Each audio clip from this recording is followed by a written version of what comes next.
So DOJ just indicted a high government official for bribery, an illegal quid pro quo. And DOJ is still declining to indict a former high government official for bribery, an illegal quid pro quo. Equal justice? Let's talk about that. Because justice matters.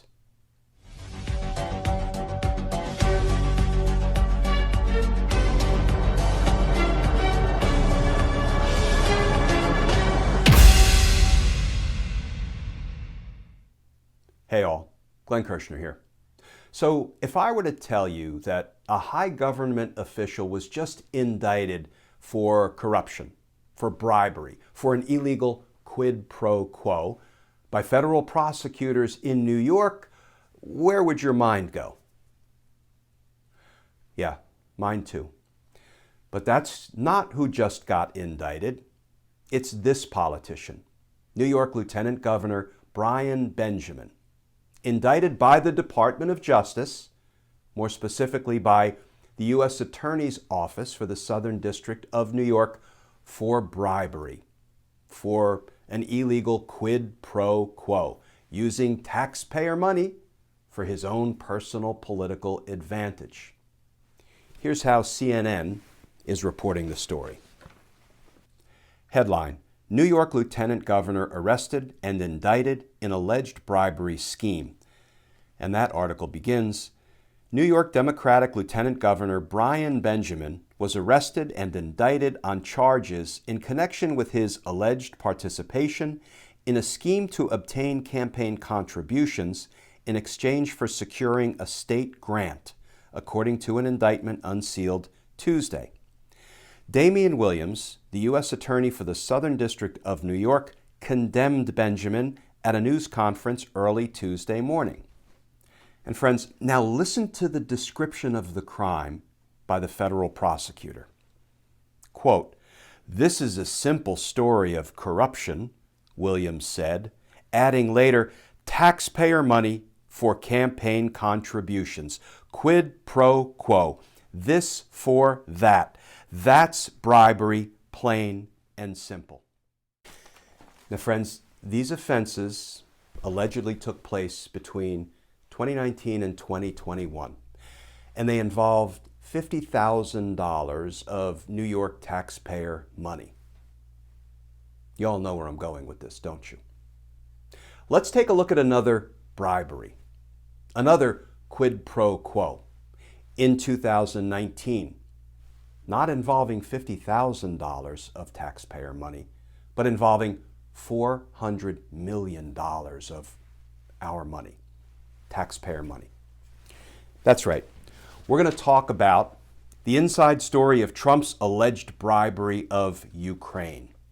Or, as the New York Times reported it, quote, "Do us a favor though," close quote.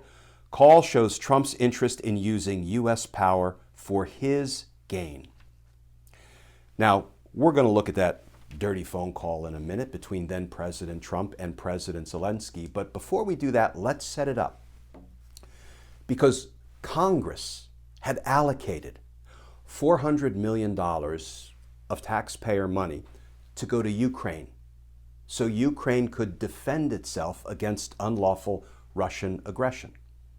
Now, mind you, Ukraine was going to use that $400 million to buy Javelin missiles from the U.S. military-industrial complex, so really it's Congress sort of just funneling the money back into the coffers of the military-industrial complex. But set that aside for a moment, because Congress had allocated, authorized that money, $400 million, to go to Ukraine so it could defend itself against Russia. And just before the phone call between Trump and Zelensky, Donald Trump unlawfully put a hold on that money. Here's how the Washington Post reported that at the time. Trump ordered a hold on military aid days before calling Ukraine president. President Trump told his acting chief of staff, Mick Mulvaney, you remember, Mick, we do it all the time, Mulvaney, to hold back $400 million in military aid for Ukraine at least a week before a phone call in which Trump is said to have pressured the Ukrainian president to investigate the son of former Vice President Joe Biden. Now let's turn to that dirty phone call. First, President Zelensky. I would also like to thank you for your great support in the area of defense.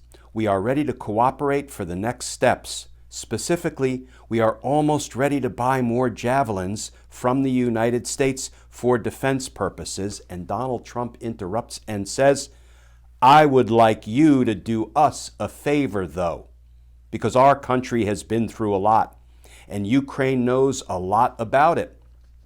And Trump continued, there's a lot of talk about Biden's son, that Biden stopped the prosecution, and a lot of people want to find out about that. So whatever you can do with the Attorney General, Bill Barr, would be great.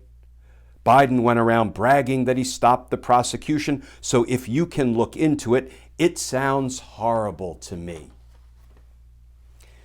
And of course, we now know the rest of the story through public hearings and impeachment hearings, from testimony, by guys like Gordon Sondland, that Donald Trump was withholding that money that he had no lawful right to withhold, and he was demanding that Zelensky announce a bogus investigation into the Bidens. Not that he conduct an investigation, just that he announce one so Donald Trump could use it to his advantage politically as part of his campaign.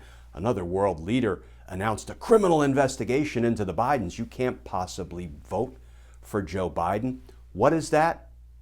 That is about the most valuable campaign contribution to Donald Trump's campaign imaginable. A foreign leader announcing a criminal investigation into the Bidens when Joe Biden is the opponent of Donald Trump? And when Donald Trump is leveraging $400 million of our money unlawfully to try to squeeze that bogus announcement out of President Zelensky.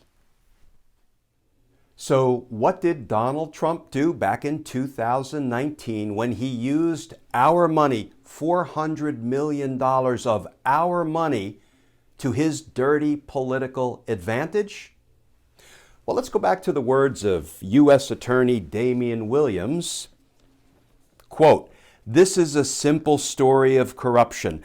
Taxpayer money for campaign contributions. Quid pro quo. This for that. That's bribery, plain and simple.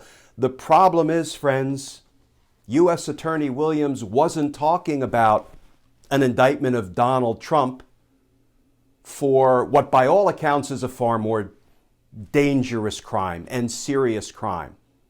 Withholding $400 million of our money, using it to his dirty political advantage, and endangering the lives of the Ukrainian people in the process?